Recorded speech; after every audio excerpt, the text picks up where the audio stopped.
Përshëndetje, unë jam Ivana Pavlović, po punoj në Zyrë e Komisionit për Gjuhën në Prishtinë, edhe po flas pak shqip.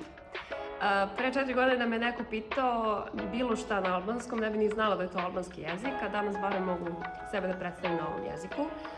Smatram da ako neko radi ili živi u okruženju u kome se govori drugi jezik, naše je da naučimo barem minimum pozdrav na tom jeziku, kao što je to bio slučaj sa mnom, zato što radim u Prištini.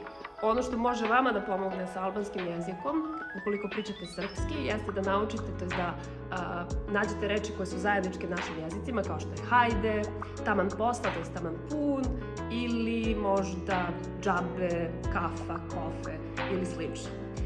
Trebamo da učimo tuđi jezik, ali i da poštujemo svoj. Tako da, moja preporuka za to.